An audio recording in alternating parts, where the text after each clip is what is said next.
and we are live with another edition of the All Gas No Break Sports Show. I am one of your co-hosts, Nicholas Pavona, joined alongside as always by my co-host, Andrew Johnson. And Johnson, we have gone through the first week of this year's National Football League season, and it was a very wild week one, to say the least. So many thrilling finishes, a couple big comebacks that we saw, especially in prime time on Sunday night and on Monday night. We had a very, high-scoring affair at MetLife Stadium this past weekend as well. A game in Brazil that came down to the final wire. A very thrilling, although be it there was a lightning delay in that game, but a very good contest on Thursday night in the season opener. And a very good week one. A lot of storylines after going into week number two. A big slate of week number two as well. We have 8 games on our docket coming up for this week. A bunch of primetime games as well as some big games in the 1 o'clock and 4 o'clock window. But Johnson, another great start to this NFL season. Looking forward to see how the rest unfolds. Lots and I can't say this enough. Lots and lots of chokes.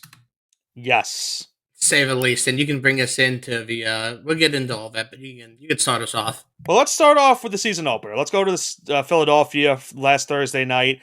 Eagles and the Cowboys. I mean, what can you say a lot more about this game? The game starts with a kickoff. Injury happens on the kickoff. Jalen Carter spits on Dak Prescott, although Dak Prescott pretty much provoked it by spitting on the ground towards Carter before the first play of the game started. So already a wild sequence before the game even kicked, first play of the season even happened. We already had a player ejection, and it was a big one in Carter. And the Cowboys took advantage of that early on in this game. Their first 2 drives, they went down the field and scored touchdowns. Javonte Williams getting both of those touchdowns. But the Eagles, they did pretty good on the offensive side as well. Jalen Hurts and company were pretty much dominating on that offensive side. Hurts was running with ease in this game, it looked like, for the majority. Saquon Barkley did some pretty good numbers as well. So we go into halftime with this score of, hold on, let me make sure I do my math correctly. 21-20 was the score at halftime. Almost forgot about the last field goal before half. So we had a 21-20 game going into halftime. And about midway through the third quarter, after the Eagles got a field goal, they went down the field and they weren't able to convert on a conversion. So the Cowboys got the football back. I think it was on a turnover, actually, now that I think about it. Then we had a whole lightning delay. I think a delay of like an hour and a half or something. And the way this game started, Johnson, it was pretty much, okay, we have 44 points on the board with 8 minutes left. This looks like it's going to just continue to be an outburst of points. And we did not see that the rest of the way. The score just stayed at 24-20. But the Cowboys had their chances in the fourth quarter to make sure that wasn't the case. Unfortunately for Dallas, CeeDee Lamb just dropped a couple of big passes towards the end of the game. I think he had 3 on one drive, 4 total in the game. Very uncharacteristic of CeeDee Lamb to do so. And it's one of the things that cost the Cowboys this game, and a game that they could have easily pulled off the upset in opening night. They fall 24-20 the final in this game. So for anyone that took the over in this game, I feel very, very bad for you. That was a very, very bad beat. But a very good start to the season for Philadelphia. They go to 1-0 on the 2025 year as they try to repeat as the Super Bowl champions. Yeah, Eagles get the big win without Jalen Carter and expect that he'll be back and he'll be on a very short leash. Dak looked good. Yeah. Yeah, Dak looked pretty good in this game. I agree with you. I know you're not really a big Cowboy guy, obviously, but you can recognize talent, and Dak had a great performance here. And I expected the Eagles to kind of blow him out, and he kept them in the game. I was going to say about Jalen Carter, he got a 1-game suspension, but because he didn't play the whole game on week 1, that suspension just counted for week 1, so he'll be available this upcoming week in their week 2 game. But which is weak, by the way. Right. They're just doing that because he's on, defending Super Bowl champions. Right. If it was anyone else, he would have gotten that game plus 1 more. Yeah, probably. I don't disagree with that. But yeah, if you look at this game and the totality of things, Dak did look pretty good. I can't deny that. Jalen Hurts also looked pretty good in this game too, both running and passing. Saquon Barkley didn't have the most explosive game, but had some big runs when needed. Javonte Williams looked solid in his Cowboys debut too. Despite the draw, CeeDee Lamb still had 100 yards in this game. And the Cowboys defense, I know, had a really bad first half, but they looked really, really good defensively in the second half of this game. To keep the Eagles off the board, except for that one field goal, has to be pretty good if you're a Cowboys fan about, after what happened with the Micah Parsons trade and stuff. But I think the question is going to be now is, can this Cowboys team, despite not having Parsons, can this defense play like this the rest of the season and get them into the playoffs despite not having Parsons? Or are they going to be in shootout games every single week? Because it looked like that was the pace that we were going to be on in this, the way this game started. Oh man, shootouts. I'm not really sure about that. I think for a lot of these teams, it's gonna be a slow grind unless you have an elite quarterback or a dynamic running back. It's gonna be a slow grind. So, I think for I think for maybe the Eagles, you get a lot of shootouts. For Cowboys, not so much. You want to try to if you get in a shootout, if you're a Cowboys fan, you're gonna be in trouble. There's a couple teams that can catch up. No spoiler, but no spoiler. Buffalo Bills, Baltimore Ravens. Those are teams that you can get in a shootout with and maybe come up on top. But Cowboys, not going to happen. Yeah, I don't think it will happen for Dallas. I think it was, like I said, it was a tale of two halves. The first half was all offense. The second half was all defense. So it really comes down to, for these two teams, because the Eagles defense, let's face facts, they didn't look good in the first half either. And that could be because Jalen Carr wasn't playing, but again, their secondary wasn't really playing great in this game. At the end of the day, it really comes down to, can these two teams, what's going to be what's going to be their definition of their team this season? Are they going to be an offensive team? Well, we know the Eagles are going to be an offensive team, but will their defense play to the high standard that they played last season? And for the Cowboys, we know they have the offensive talent, but are they going to be in positioning where they might have to score 25 to 30 points most games because their defense is still a question mark right now without Parsons? That's what it really comes down to for me. So, I don't know. It's still early. Like I said, it's week one. Everyone has overreactions like this. It's going to happen like this for the majority of the season. Let's go into. Go ahead. Yeah, speaking of overreactions, I'm going to cut you off here. Let's Here's go my ahead. overreaction. Go ahead. Is Patrick Mahomes and the Chiefs, is it finally over? Are the Chargers, they finally didn't charge? They get a big win over the Chiefs in Brazil. It is going to count for a road game, I believe, for the Chargers, too. So that's going to go. Yeah, I don't think they count this as a home game, but even though they were the home team technically. Yeah, so it is going to go extras for them. And let's talk about, if you're a box score analyst, like a lot of people are, it's going to look like this game was very, oh yeah, like Patrick Mahomes played great. He played awful. He played awful football for about 35 to 40 minutes. And then the last 20 minutes, he did some box score window dressing where he got lucky for a couple of throws. You can only imagine, right? If one of those throws go bad, it's like he's missing 60 or 70 yards. He's missing 60, 70 yards a touchdown, and he throws a pick. So it's just, he has so many of these plays where he's almost like Brett Favre-esque, where he'll just like say, you know what, he's got to be down there somewhere and just chuck it, and they'll make the play for it. But you have to kind of believe that he can't keep on getting away with it. Now that I just said that, he's going to keep on getting away with it. He's going to keep out. He's going to keep getting away with it. Who do you hate mostly in the NBA? Oh, jeez. No, because he hasn't really done. I mean, for other reasons, yes, but like he hasn't really done anything like the last. Is it Joel Embiid then? Yeah, it's probably Embiid, the guy who has the the allure of being a superstar, but he doesn't play games. Okay, he's soft. He plays dirty. Like so, it's. There's a reason why I'm asking this. Do you hate Embiid more than Patrick Mahomes? Because it's obvious you hate Patrick Mahomes. I mean, there's no doubt. There's no denying it.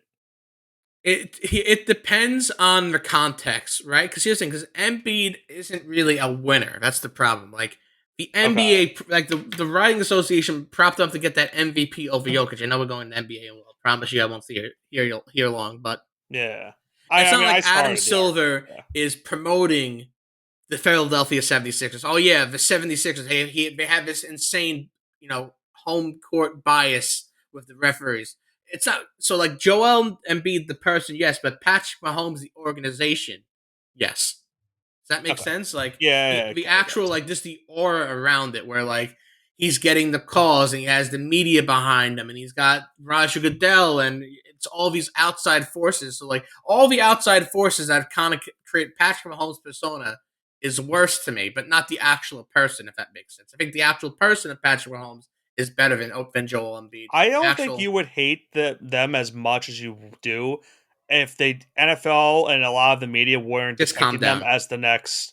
Not Yeah, it's more of they were depicting them as the next Brady Belichick. yeah, absolutely, I and know that's what, and exact. that's I know that's and that exactly the reason why you hate them. and that's the reason why. If that's the standard you can be held to, like if Right. the media is going to hold you to Brady Belichick, I'm going to criticize you like if you're Brady Belichick. If you're going to be compared to 6-time Super Bowl champions as a duo, and then Brady obviously got one on his own, you're going to be compared to that. So here we are. Well, let's get away from that talk and let's talk about the Chargers because they are the team that obviously won this game and they have to be commended for what they did in this game. Justin Herbert, phenomenal performance in this one. 318 passing yards, 3 touchdown passes, including a rushing that third down rush at the end of the game that sealed the win for the Chargers. Because I gotta admit that third down play, the way the game was going, I was thinking, okay, this is where the Chargers choke. This is where it's gonna be an incomplete pass. It's gonna be fourth down. Chiefs get the ball back. They win in a last second touchdown. I was expecting that fully to happen, and then Herbert said, I'm not going to allow that on my watch. I'm going to take the ball myself, run and get the first down, seal the game for my team, and get us a big week 1 victory.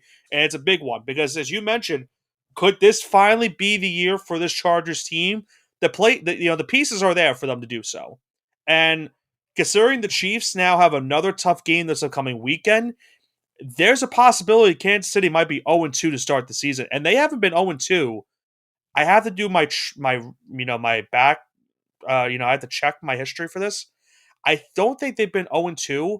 Definitely not in the Mahomes era, but I don't think they've been 0-2 since 2006. It's been a minute. So it's been continued success for this team, but they're in danger of falling 0-2 this upcoming Sunday. And the Chargers. Don't get me excited. I know. You obviously would hope that to be the case. But for the Chargers and even the Broncos and the Raiders, I mean, think of this, Johnson. The Chiefs were the only team in the AFC West that lost in week 1. Everyone else won. So I know you're happy about that. Yeah, I mean, it's a strange world that we live in right now, and that's why you can't really overreact. Even though that was we saw Keenan Allen looking pretty good in this game. Quentin Johnson having by far his best NFL receiver game out there. Yeah, he might want to play in Brazil the rest of the season. If that's the case. But yeah, the Chargers look pretty good in this game. You gotta commend them for what they did, and they start 1-0 and a big prime time game. I mean, the winner of the Chargers Raiders game effectively will be in first place still at the end of week 2. So how about that for a fun storyline going into the upcoming Monday Night Football this weekend, or I should say next week? Should say weekend. So that was a nice game that we had on Friday, and then Johnson, that would lead us into our first Sunday of NFL action. And let's start off with the big game at MetLife Stadium, and a game that honestly was surprisingly very, very good between the Pittsburgh Steelers and the New York Jets. I gotta admit, I for sure saw this being a low-scoring game, and considering what the weather conditions were for this game at the beginning, I thought for sure it was gonna be a low-scoring game. It was it was a rainy day. The field conditions were obviously not in the best abilities, even despite the fact that it was raining. It's MetLife Stadium. We all know about the history of that stadium in terms of their field conditions. But how about the quarterbacks in this game? Aaron Rodgers and Justin Fields. They balled out in this one. Rodgers throws for 4 touchdown passes against his former team. Justin Fields throws for 218 yards, a touchdown pass, ran for 2 touchdowns as well. He balled out against his former team as well. But the story of this game was Chris Boswell at the end kicks a 60-yard field goal with about a minute and change left in this one. The Jets had a chance to go down the field and try and get the win, but a big play from the new Steelers corner Jalen Ramsey, stopping Garrett Wilson from getting a 4th down conversion, sealed the win for Pittsburgh, and they beat the Jets 34-32 at MetLife. And the Aaron Rodgers Pittsburgh Steelers era starts with a 1-0 record. Yeah, so I absolutely enjoyed every moment of this game. I'm sure you did.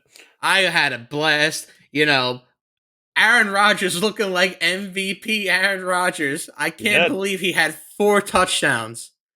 And again, it's week 1. You can't overreact, but he's on pace for 68 passing touchdowns, which won't happen. But for the meantime, just ripping the heart out of Jets fans one more time as an opposing player is oh so sweet. Like I said, I could not believe how the way this game went because I was obviously there in person, and It was like an all-time game. yeah, I mean, listen, the atmosphere for the game, obviously it's week one. You know the fan, no matter what has been going on for the teams the last couple of years, it's going to be a packed crowd regardless. But a lot of Steeler fans obviously in attendance. They travel very well. A lot of terrible towels I saw, and the Jets fans definitely showed out in force as well. And both these teams got treated to a very very good game. Unfortunately for the Jets, despite the fact that they scored 30 points for the first time in God knows how long, they just they couldn't get the job done. You know what I think the fun stat story about this game, I think the Jets in the first half scored on each of their possessions. They didn't punt the ball once. I think that was the first time since like the 1990s that it happened for them. So it looked great the way this game started for them. Unfortunately, they just couldn't hold on to the lead in the fourth quarter, and they kind of let it collapse away. It was kind of the common trend we saw on Sunday. A lot of blown leads in the fourth quarter for a couple teams, and the Jets, unfortunately, were one of them. Yeah, you know, it is what it is at the end of the day. And the Jets, Justin Fields looked good. That is a Yeah, positive. you have to feel good about that at least. But you know who else looked good? Emeka Ibuka and the Whew, Tampa Bay Buccaneers with that winner over the what a Falcons game on this Sunday. was. Again, another game.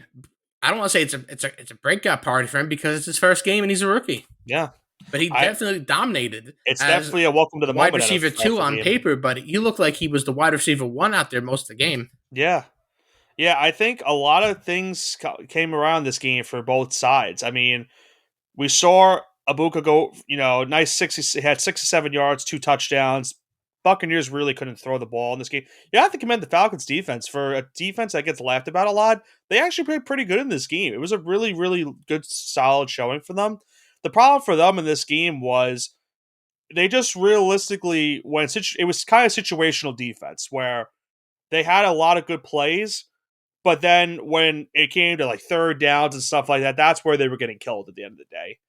And their offense looked pretty good for portions of this game. Michael Penix Jr. with 298 passing yards.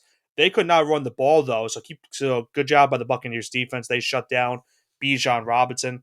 Penix had probably one of the more insane touchdown runs I've seen from a quarterback. I think he was tackled at the 5 yard line, and he somehow stayed up and got the ball over the white line to get into the end zone for a touchdown. And that gave the Falcons at that point the lead late. And then the Buccaneers drove down the field, got the touchdown to take a 23-20 lead. The Falcons had a chance to tie it, but they missed the field goal at the end to fall to 0-1 in the season. A big division win for Tampa Bay to go to 1-0. And both these both these teams have big games upcoming this weekend in week number 2. Yeah, and I don't really have much more to say about this. So let's talk about that the next game, and that was the Green Bay Packers just putting on an absolute clinic against the Lions. Really surprised me. One of the couple games I got wrong this week, and it was one of the only games I got right. I mean, is it over for Dan Campbell and crew? Because Jahmyr Gibbs and Dave Montgomery didn't look impressive, but maybe he doesn't have time to game plan for Micah Parsons properly. It could be a lot of different things. Maybe the Packers are true Super Bowl contenders, but what do you think it is, Nick? So here's what I think. First off, the Packers were my team in the NFC that I picked to go to the Super Bowl, and they let's face facts. This game started, and this game was pretty much over. It seemed like early in this one. The Packers dominated from kickoff to the end, to the final whistle of this game, and it was on both sides of the ball. I mean, we saw Jordan Love and company do. They didn't really, do anything flashy. They played their game strategically in that first half, and in the second half, they pretty much just coasted to this big win. I think the problem for the Lions is you see the stats rushing. They could not run the ball in this game, but keep in mind they lost Frank Ragnow, their starting center, in this past offseason to retirement. That's a big loss on that offensive line. So the running game is going to struggle early in the season while they still try to figure out who's going to be that starting offensive line for them the rest of the way, if this is going to be the same unit. And Micah Parsons played a very solid game in this one in his debut. Didn't play the majority of it, but he got in some snaps, had a sack as well in this game. I wouldn't be too concerned if I'm a Lions fan. You still have such a great team on paper that you're going to be fine.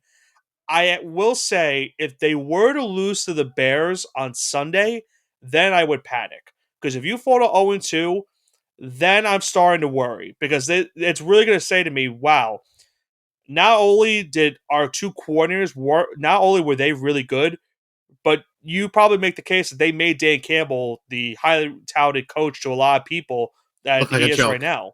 I know you don't. I know you don't like him, but I'm just saying a lot of Listen, people do like Dan Campbell. if he loses to the Bears this weekend, I don't know what to say at this point. That Yeah, would be quite a fall from grace, especially spoiler alert how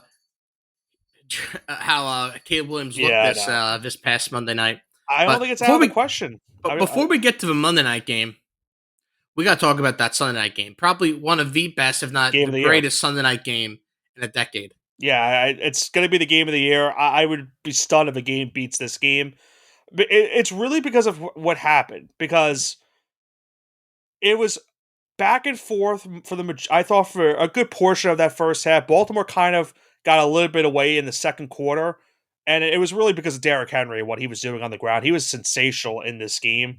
Baltimore that came out of the halftime up by 6 points in this game, 20-14. And the second half, they were looking really good as well. They kept running the ball efficiently with Derrick Henry. Lamar Jackson was making plays both with his arm and his legs. And Buffalo really just didn't have any stop for them defensively for the majority of this game. And then the fourth quarter happened. I have probably never seen a fourth quarter performance like I did from a quarterback than what we saw from Josh Allen. Josh Allen What about Jake Plummer from like 15 years ago? Well, listen, I love me some Jake Plummer. But 250 passing yards in one quarter, and your team scores 3 touchdowns in that quarter. I mean, it's unheard of what the Bills did in the fourth quarter. Especially considering the fact it was 40-25 with about 4 minutes left in the game. And Buffalo had a fourth down and goal where if they don't get the conversion into the touchdown, the game's over. They get a tipped pass caught by Keon Coleman to make it 40-31. If I'm doing my math correct, and so I think that was what the score was, or was it 40-26? Let me double check real quick. I apologize. Take your time. Should know this on the top of my head. It was 40-25. They got the touchdown. They kicked the extra point to make it 40-32. So then Baltimore gets the ball back. They run him with Derrick Henry. He fumbles the ball, gives Buffalo the ball back. They go down the field quickly and get a touchdown, but they don't get the 2-point conversion. So they're still trailing this game 40-38, under 2 minutes left. And this is, I get it. Baltimore, this is where I had a problem with Baltimore in this game. Obviously, everything was unraveling for them. They had missed an extra point earlier on that would have put them up 16. And they had a 4th and 3. I think the ball was, inside their 30. I think they were at the 34, 35-yard line. And they needed 3 yards to get. And instead of going for a 4th down, or at least trying to force a offside or a neutral zone, they punted the ball away. And this is against the Buffalo's offense that had been just driving down the field easily against the Ravens in the majority of that fourth quarter. They had 3 touchdown drives before that final drive of the game. And they basically said, here, we're going to give Josh Allen the ball, and we're going to make sure that, that our defense can stop him and they win the game. That was not the case. Buffalo got down the field. They put themselves in a position to kick the game-winning field goal. And somehow, some way, I didn't even know he was on the roster going in this game, but 41-year-old Matt Prater kicks the game-winning field goal.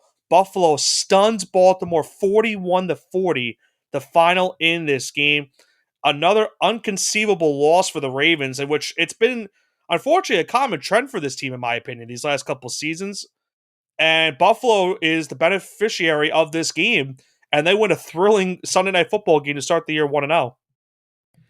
Yeah, Josh Allen beat the Ravens, and the Ravens had another epic collapse. And we got to start talking about now what you do with Harbaugh, because I think it's been one too many now at this point. Where they keep on, he's blown 17 double-digit leads as a coach, but keep in mind he's been coaching since 08. Yeah, so it's on average once a year. This is like a once a year. However, literally like once a year. like a once a year thing to happen is like, you get a little nervous, right? And it's not the Like this first shouldn't be time. happening once a year. And it's not the first time this has happened against Buffalo. Keep in mind too, they had a 20-3 lead at halftime against the Bills one year. This is the problem. It's just weird because the Ravens are such like on paper a talented offense, talented defense too, and it's just kind of inconceivable how this happens to them pretty much every single time, at least once a year, and it happened again. And credit to Buffalo because Keon Coleman broke out in this game. The Bills maybe they have found their new number one wide receiver, Josh Allen. I mean, what could you say more about that fourth quarter performance as I mentioned? But he showed why he was last year's MVP. And this is a game. This is a game early in the year, Johnson. I think this is the overreaction that is probably a good reaction to it. This is the game that's probably going to cost Baltimore potentially home field advantage of the playoffs come January. That's the problem with this one. For a team that has so much Super Bowl aspirations, them losing this game this early in the season might cost them in January when it comes to this is a push game comes to that in shove. January it should be at home, and unfortunately, it's going to be on the road now because of something like this. Right, it might be right back in Buffalo for them, especially if it's like an AFC Championship game. This might be back in Buffalo for these two. I will say, I would love for a rematch. I mean, they played a great game last year in the regular season, and then they had a thrilling contest in the playoffs too. I want more matches between these two teams. They just get better and better each time they play each other. So, give me one more matchup. Speaking of better and better each time, let's talk about JJ McCarthy getting better and better after each quarter played in the NFL. That's because, true. Spoiler alert, I was at a concert last night, so I didn't really watch this game. However, I did watch the second quarter because it was in between sets, and I did watch. I was listening on the radio in the third, and then I kind of turned it off because it was a blowout, and then all of a sudden I get home and like, whoa, they scored a bunch of touchdowns. Mm-hmm. And now all of a sudden it's not 17-6, it's 21-17. So at the flip of a hat, I must have missed in about 10-15 minutes real time, JJ McCarthy just become unleashed and show everyone what he's capable of why the Vikings got rid of Sam Darnold. So now why he's starting over him. And it was quite something to it was probably something to see. I didn't see it, but I did see that first half, and from what I can gather, Caleb Williams looked good for the first 15-20 passes, which or plays, which is it was pretty much Ben the first Johnson drive, honestly. I mean, the first half, really. I'll give him the first half. The first drive, he was 7-7 to start the game. That's why I'm saying that. So, like the first 15 to 20 games of the play, he looked good because it's the Ben Johnson special, and he can't. And this is the problem with Ben Johnson; he can't really adapt. So once they started like going away from that game plan on defense or offense, whatever it was for both of them, whenever they changed up the defensive formations for Caleb Williams against him, he couldn't just adapt to it. There was a reason for it. Well, Minnesota blitzed a lot more in the second half of this game. That was a big reason why. He couldn't make the adaptation. It's a constant criticism of him, but he showed well enough alone right there that he couldn't adapt to it. He couldn't game plan. It was just weird because the first half, Williams, as you mentioned, was playing good, especially that first drive. And then the second half, it was, once McCarthy threw the pick six in the third quarter, I thought that was the game right there. I said, okay, it's 17-6. The Vikings have not moved the ball once. Although, be it the Bears in the second half, after the first quarter, realistically, they weren't moving the ball any better either. But you figure with 11-point lead, McCarthy's not really playing great. This game's probably over. The Bears have this one. And then the fourth quarter happened, and then it was pretty much all chaos from there for Chicago. It's unfortunately something that they've seen before in years past for different teams. And we saw, obviously, the first time around, McCarthy gets the touchdown pass to Justin Jefferson, a great throw on that pass to put them within 5. They don't get the 2-point conversion. Then a quick, stop for them on defense, gets them the ball back. They go right back down the field quickly in 3 plays. Aaron Jones gets the touchdown to put them up 3. Then the Bears, this is the problem for the Bears the majority of the night. They had so many penalties. I think they had 12 penalties in this game. Then they had a muffed punt. A bunch of stuff went wrong. They kept going 3 and out pretty quickly. McCarthy seals the game with a rushing touchdown with 2:53 left. The Bears did get a touchdown with just before the 2-minute warning. And then even then, they kicked the ball off and they kicked it off to where it couldn't go out of bounds. So the Vikings were able to run the ball out of the end zone. And the Bears only had one timeout at that point. So the Bears pretty much were out of time realistically. They think they had like 20 seconds left in the game to get the ball back. No chance for them to go down the field and tie it. Vikings win 27-24. I'm still salty about this game for fantasy purposes. I won't get into that realistically tonight. You know what happened to me, Johnson. Not happy about this game, but the Vikings do start 1-0, so that's gotta be. They are definitely happy about that. And we'll see what happens with the Bears now because they have a big game with the Lions upcoming Sunday, and they're both teams are in a spot where you realistically can't afford to go 0-2 to start the year. Yeah, you really can't afford to do that, and I think for the Bears it's going to happen again. And now we're on the road now for the quest for 4,000 yards. I don't think Caleb even had 200 last night, right? Caleb finished. Let me just double check the box score real quick. I think he finished with just over 200. Yeah, 210. So he finished with 210. Okay. For some reason, I thought he was like at 180 or something like that. So I'm not too far off. That pass that cost me my week in fantasy was the one that got him over 200. Gotcha. Sorry about that. That was an all-time. That I had a really bad Monday fantasy experience for fantasy football and fantasy baseball. Not fun. So Caleb Williams is going to need to average 237 yards per game to get over that coveted 4,000 to get that coveted 4,000 mark. Is it possible? Sure, I think it's possible. Is it going to be likely after that performance? Maybe not, but all he needs is 1 or 2 big games where he gets 300, 350 yards, and he'll be good to go. I think the problem is that you saw some similar stuff to what happened for him last season. Like, blitz when blitzes came around, he panicked a lot, and there were some throws that he should have made but overthrew. Like he had a wide open touchdown pass to DJ Moore that he overthrew. And I think that's the concern of the Bears because you're hoping that Ben Johnson can fix these things. And you're still seeing some of the similar things happen. Credit, it is week 1, so maybe over the season this can be fixed. And it's definitely fixable things to happen. But if it continues to go like this, then you're in a really bad spot because you were in a draft that 6 quarterbacks were taken in the first round. And I'm not saying he's the worst of the 6, but to get beat by the guy that was, what was he? Was he the 6th quarterback taken in that draft, or was Bo Nix the 6th quarterback taken? I think it was Bo Nix. So the 5th or 6th quarterback, whatever it was, the 5th or 6th quarterback taken in that draft, and he was taken by a division rival, and he comes back from a double-digit deficit in the 4th quarter and beats you, and he looked impressive in the 4th quarter. Not saying he was impressive the whole game, but he showed some flashes in that 4th quarter alone. That's got to be worrying if you're a Bears fan because you thought last year it couldn't get any much worse than this, and it was not. It was a pretty uneventful week number 1, and a game that they've seen before happen, unfortunately. Yeah, this is something that we've seen before a million times for the Bears, and it doesn't seem like it's going to kind of let up either too because they have offensive weapons stuff. They have Roma Dunze, like you said before. They have DJ Moore.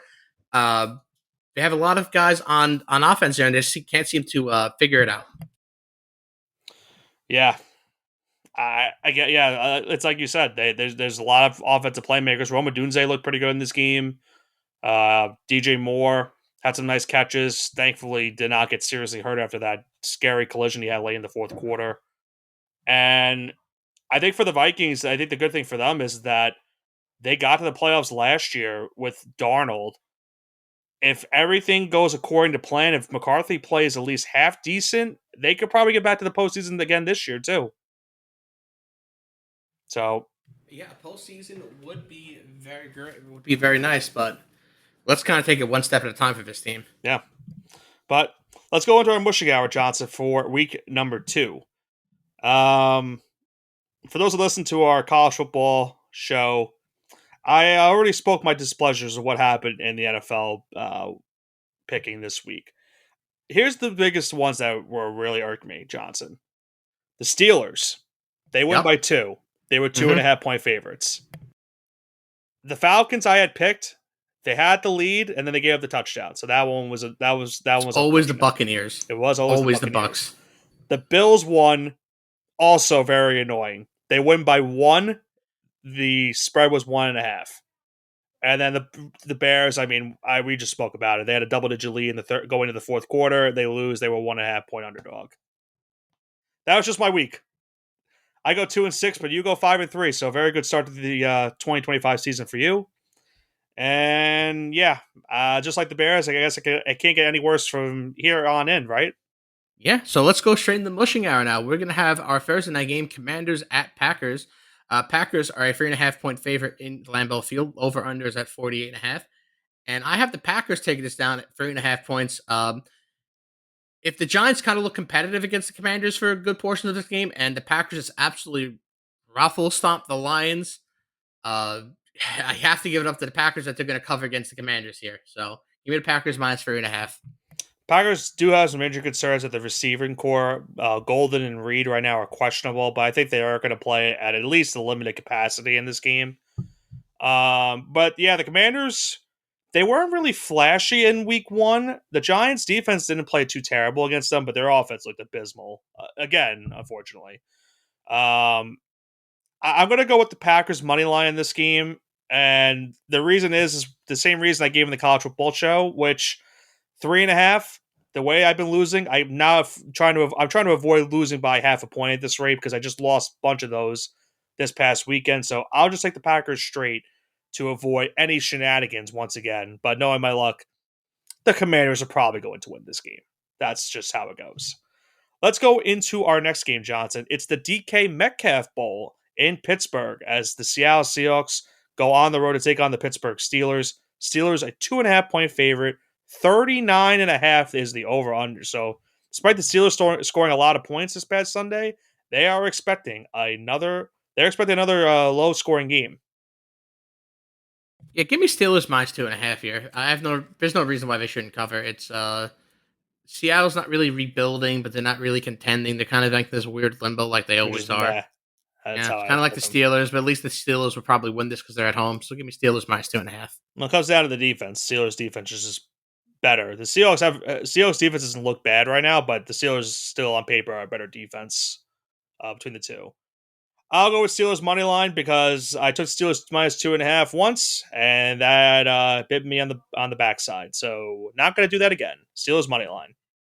I'm going to keep it short and sweet with that one. What's our next game? Next game we have that Bears at Lions game that we spoke so much about. Lions at home, Bears on the road. Lions are a 5.5-point favorite. Over unders at 46.5. Just give me the under here. This is gonna be two miserable teams duking it out, and if they get to 40 points, I'd be shocked. I think they get the 40. I think they can. And again, you're trusting the Bears though, so I guess in your standards that makes sense. I'll go with Bears plus 5.5. Do I have a good reason to take it? No. I think the only good reasoning I have is that Ben Johnson might be able to help this Bears defense exploit some of the Lions, playmaking, play calls that they're going to make in this game. So maybe he'll have the insider track of what they're going to potentially do, and that might keep it close for them in this game. So I think they lose by a field goal. The Lions should win this game, but I think the Bears can cover the 5.5. So just give me Chicago plus the 5.5 in this divisional matchup on Sunday. Our next game we have on Sunday, a very interesting one, Johnson. The Broncos go on the road to Indy to take on the Colts. Broncos are 1.5-point favorite. 41.5 is the over-under. Can Daniel Jones do it again? Probably not. But I'm not going to pick a game. This could take the under here. Yeah, these are two good defenses. I don't hate that pick for you. I like the two defenses for these teams. I don't think the Colts are going to do... The Colts didn't punt the ball once against Miami on Sunday. I don't see it happening again for Daniel Jones. At least I'm kind of hoping for. Otherwise, it's going to look really bad as a Giant fan. I'm going to go with the Broncos money line. And I think you and I can both agree. Denver looked really bad in their game on Sunday against Tennessee. They had to scratch and claw their way to win that game alone offensively.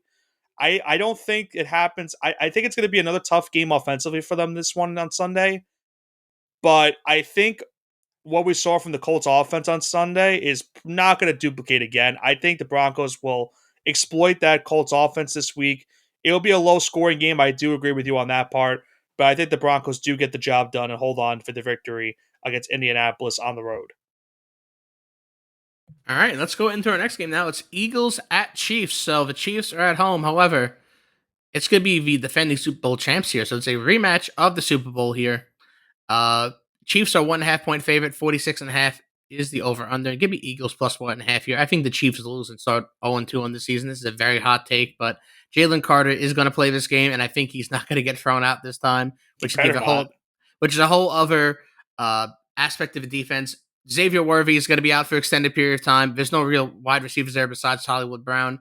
Pat Mahomes will be struggling. There's going to be a lot of pressure on that line, and you can see a repeat of the Super Bowl here.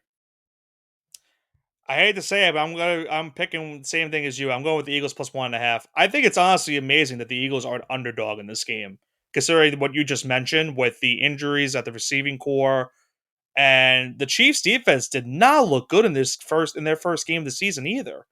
I'm not sure how they are a favorite in this game.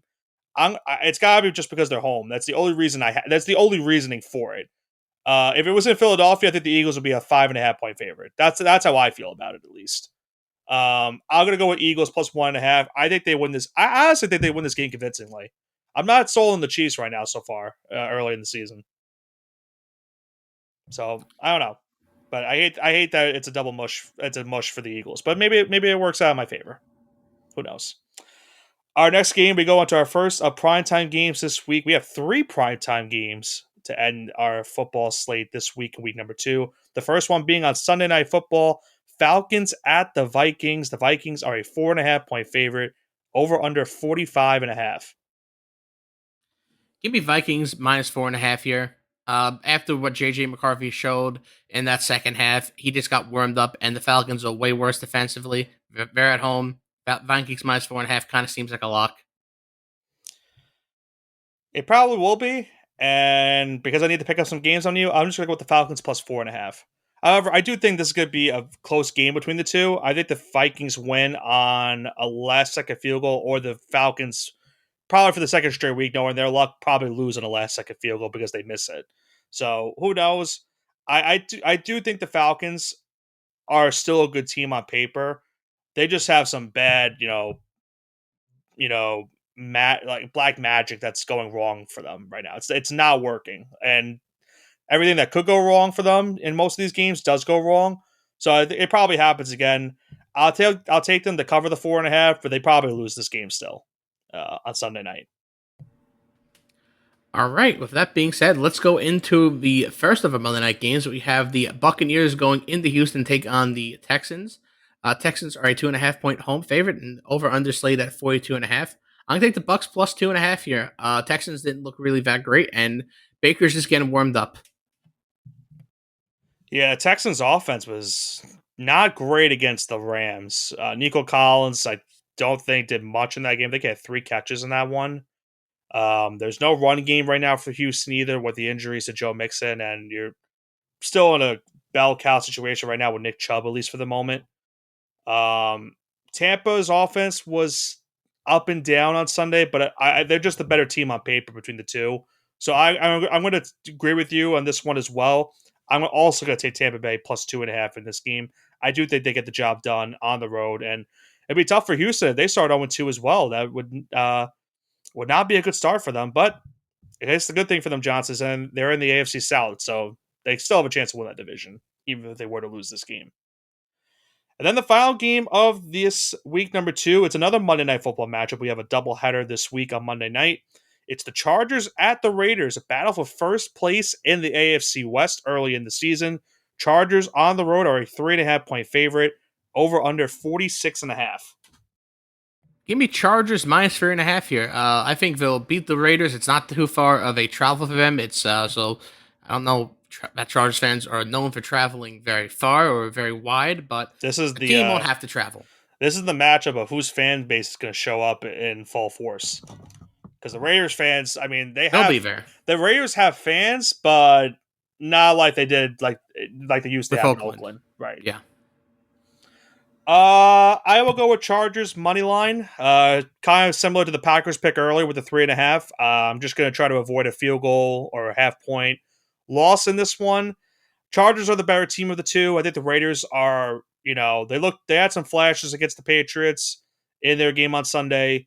But I think the Chargers, you're starting to finally see, hopefully for their sake, that things can finally turn in the right direction and that Harbaugh and company can finally get this team into a position where they could be a top 5 team, not only in the AFC, but in the entire NFL world itself as well.